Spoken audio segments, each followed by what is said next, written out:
अस्सलामुअलैकुम, welcome to my YouTube channel Saba chemist और मैं हूं आपकी professor Saba Star. Today our topic of discussion is chemical species.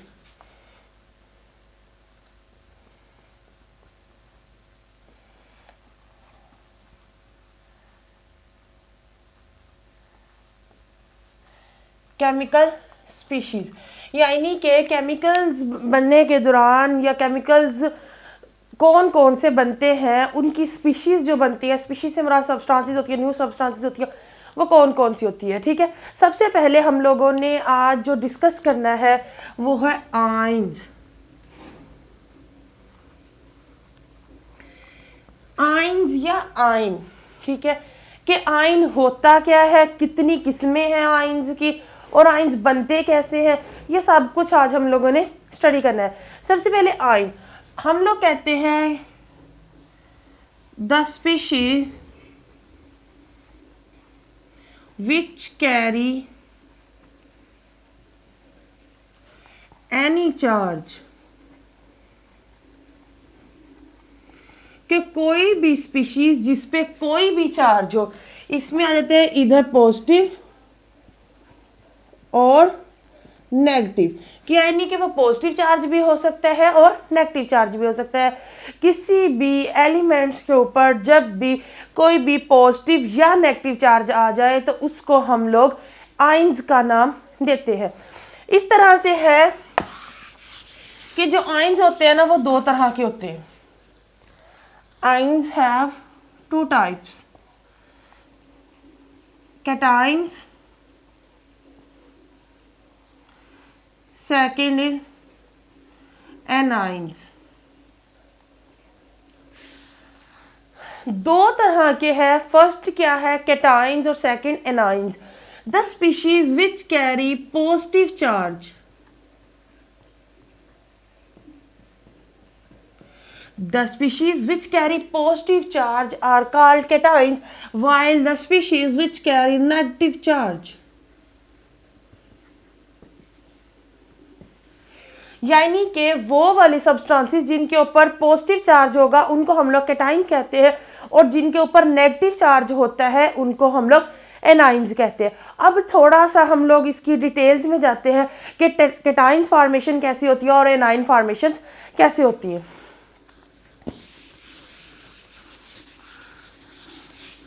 First of all हम लोग स्टडी करते हैं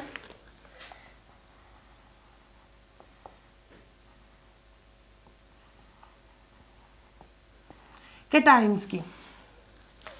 कैटाइंस जो होते हैं, हमें मतलब अभी हम लोगों ने देखा कि कैटाइंस कौन से होते हैं, जो के पॉजिटिव चार्ज कैरी करती है। वो स्पीशीज जो कि पॉजिटिव चार्ज रखती है उनको कैटाइंस कहते हैं। फॉर एग्जांपल, एक हम लोग अब यहाँ पे एटम लेते हैं कि एटम पे पॉजिटिव चार्ज आता कैसे है। ये इसका है न्यूक्लियस, न्यूक्लियस में प्रोटॉन्स है एंड न्यूट्रॉन्स है।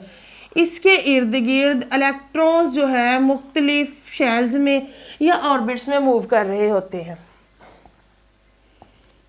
फर्स्ट शेल में 2 इलेक्ट्रॉन्स, सेकंड में 8 इलेक्ट्रॉन्स, थर्ड में भी 8 इलेक्ट्रॉन्स,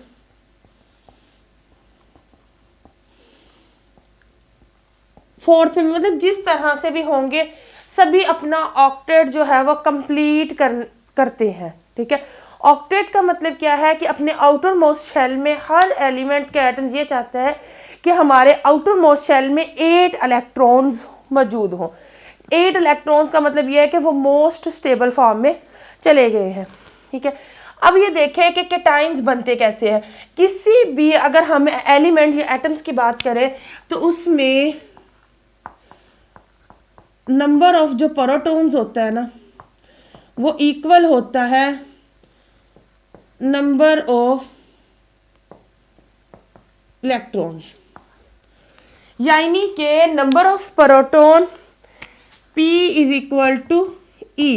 दूसरे लफ्जों में कहा जाए कि positive charge is equal to negative charge.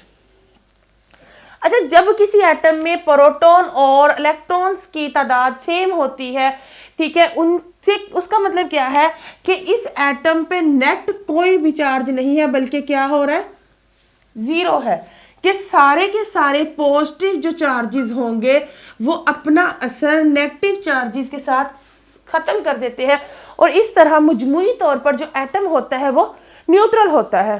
ठीक है, अब हम लोगों ने देखना ये है कि पॉजिटिव चार्ज आता कैसे है। फॉर एग्जाम्पल हम लोग बात करते हैं सोडियम की। सोडियम का जो एटॉमिक नंबर होता है वो होता है 11। ठीक है, 11 है, इट मीन्स के इसके फर्स्ट शेल में कितने, 2 इलेक्ट्रॉन्स हैं।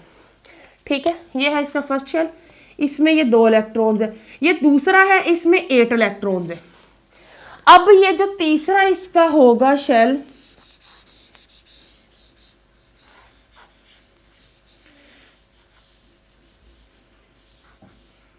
ये इसका तीसरा शेल है, हम ड्रा करते हैं। फर्स्ट में कितने हो गए, 2, सेकंड में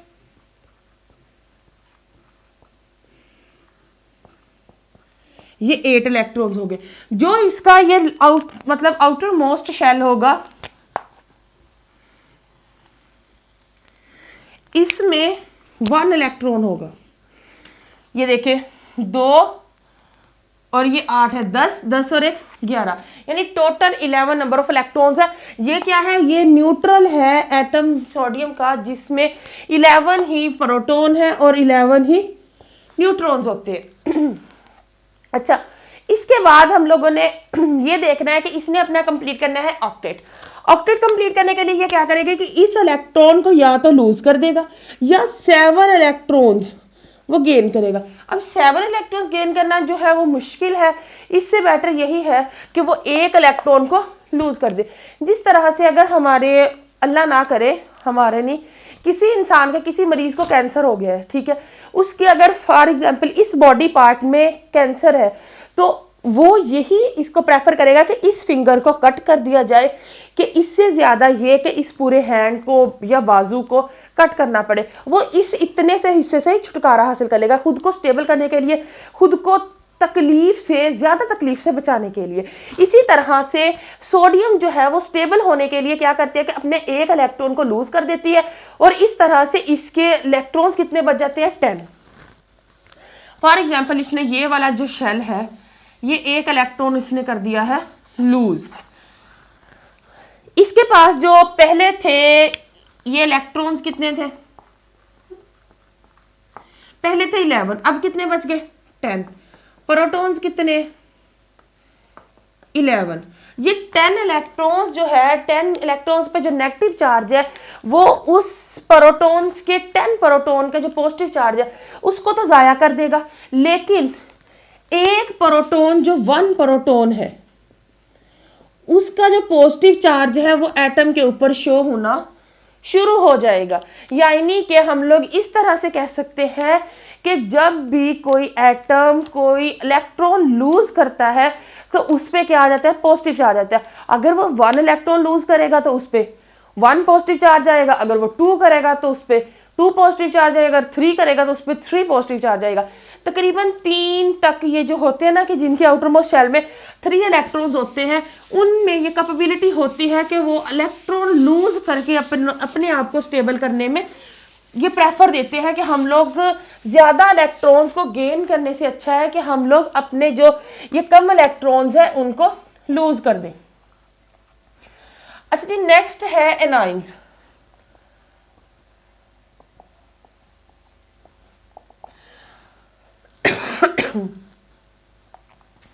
Those species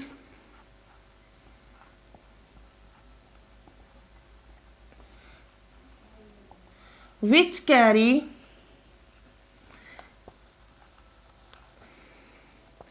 negative charge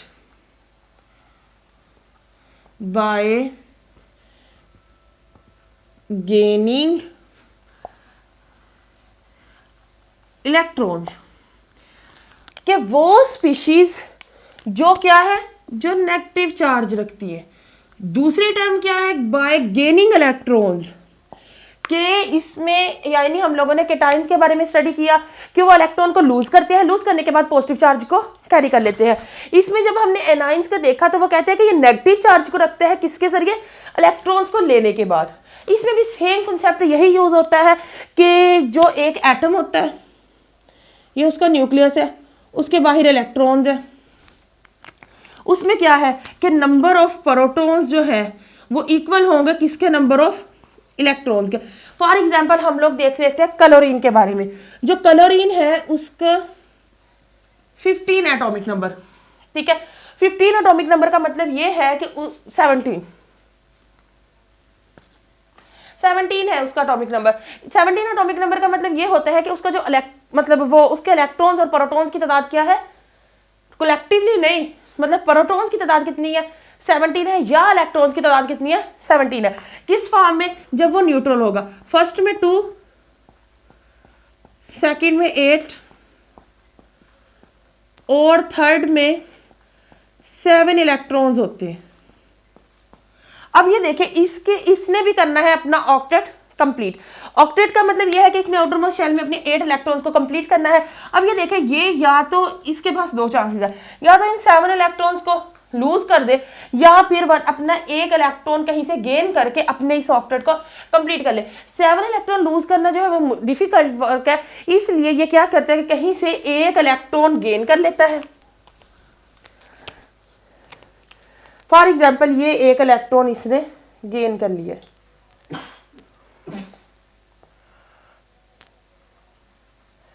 ये वाला इलेक्ट्रॉन जो है वो गेनिंग इलेक्ट्रॉन है, तो ये वाले इलेक्ट्रॉन की वजह से इसके ऊपर क्या आ जाता है, नेगेटिव चार्ज आ जाता है।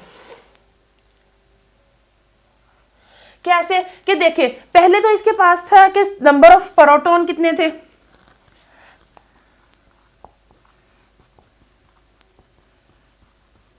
Is equal to number of electrons. Number of protons थे 17 और नंबर ऑफ इलेक्ट्रॉन्स भी थे 17। ये दोनों मतलब प्रोटॉन का मतलब होता है पॉजिटिव और इसका मतलब होता है नेगेटिव, यानी कि ये अपने 7 पॉजिटिव इलेक्ट्रॉन से 7 नेगेटिव इलेक्ट्रॉन्स को जो इफेक्ट को था वो खत्म कर रहा था। अब क्या हुआ है, ये देखिए, ये एक इलेक्ट्रॉन जो है इसके अंदर इंटर हो गया, उसने उसको गेन कर लिया। अब नंबर ऑफ इलेक्ट्रॉन्स कितने हो गए, 18, और नंबर ऑफ प्रोटॉन कितने हैं, 17। अब 17 तो नंबर ऑफ मतलब 7 प्रोटॉन्स जो है वो नंबर ऑफ जो 17 इलेक्ट्रॉन्स है उसके असर को तो खत्म कर रहे हैं, लेकिन जो एक 1 है,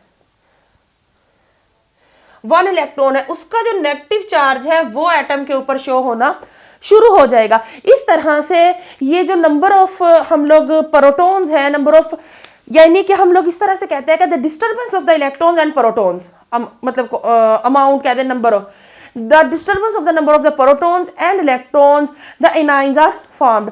कि जब भी नंबर, अब प्रोटॉन में तो हम लोग डिस्टर्बेंस कर नहीं सकते, वो बहुत मतलब बहुत ज़्यादा एनर्जी गेनिंग मतलब है प्रोसेस, होता भी नहीं है, ये सिर्फ रेडिएशंस की फॉर्म में निकलते हैं। लेकिन हम लोग इलेक्ट्रॉन में जस्ट इसको डिस्टर्ब करते हैं, इलेक्ट्रॉन में डिस्टर्बेंस लाते हैं, यानी the disturbance in the electrons the anions are formed. ये केटाइंस थे, एनाइंस थे, ठीक है। कुछ एग्जांपल्स आप लोगों की बुक्स में बताई गई हैं, सोडियम होता है, हाइड्रोजन होता है, हाइड्रोजन के आउटर मोस्ट शेल हो कह ले या फर्स्ट कह ले शेल, उसमें जस्ट 2 इलेक्ट्रॉन्स मतलब 1 इलेक्ट्रॉन्स होता है, उसको वो गेन करके, ये देखें, अगर हम बात करें हाइड्रोजन की, हाइड्रोजन में प्रोटॉन 1 होता है और इलेक्ट्रॉन भी 1 होता है। इसके पास 2 चांसेस होते हैं, या तो वो एक इलेक्ट्रॉन ले ले और 2 कंप्लीट करके H नेगेटिव बन जाए, या फिर एक इलेक्ट्रॉन दे दे और H पॉजिटिव की फॉर्म में आ जाए। ये लेने से ज्यादा देने को प्रेफर करता है, ये ले भी सकता है, ये इतना कोई नहीं है। शेयरिंग में भी मतलब मोस्टली इसके जो बॉन्ड्स आपको नजर आएंगे केमिस्ट्री में वो शेयरिंग के हैं, क्योंकि उसके पास 1 इलेक्ट्रॉन होता है। जिस तरह ये HCl है, ये क्लोरीन है, इसको 1 इलेक्ट्रॉन की जरूरत है, तो हाइड्रोजन आके इस क्लोरीन के साथ 1 इलेक्ट्रॉन है, दोनों आपस में शेयर कर लेंगे, हाइड्रोजन के भी 2 मतलब इलेक्ट्रॉन्स कंप्लीट हो जाएंगे और क्लोरीन के भी 8 कंप्लीट हो जाएंगे। इस तरह से बहुत से आपको मतलब बुक्स में नेक्स्ट भी जब आप फर्दर स्टडी करेंगे आपको एनाइंस और मतलब एनाइंस और केटाइंस की मिसालें मिलती रहेंगी। अच्छा, जैसे मैंने कहा था कि अगर एक इलेक्ट्रॉन लूज करेगा तो 1 पॉजिटिव चार्ज आएगा, 2 इलेक्ट्रॉन लूज करेगा तो 2 पॉजिटिव चार्ज आएंगे। जो मैग्नीशियम होता है ना, उसके आउटर मोस्ट शेल में 2 इलेक्ट्रॉन्स होते हैं, तो वो 2 लूज करता है तो अपना ऑक्टेट कंप्लीट कर लेता है, उससे जो नेक्स्ट मतलब सेकंड लास्ट शेल होती है उसमें ऑक्टेट कंप्लीट कर लेता है। तो इस तरह से उसके ऊपर +2 चार्ज आ जाता है। ठीक है, इस तरह से नेगेटिव चार्ज वाले में भी इस तरह से होता है कि वो बहुत से इलेक्ट्रॉन्स जो है वो लूज करता है और गेन कर लेता है। ऑक्सीजन इसकी एग्जांपल है कि वो 2 इलेक्ट्रॉन जो है वो लूज करके 2 इलेक्ट्रॉन गेन करके अपने ऊपर -2 जो चार्ज है वो कैरी कर लेते हैं। It's all about ions. Cations भी हमने डिस्कस कर लिया बहुत डीपली, और एनाइंस को भी बहुत डीपली डिस्कस करने की ट्राई किया। अगर कोई क्वेश्चन है तो कमेंट बॉक्स में आप लोग पूछ सकते हैं। मेरे चैनल को सब्सक्राइब करना ना भूलिएगा और बेल। मिलते हैं नेक्स्ट लेक्चर में। अल्लाह हाफिज़।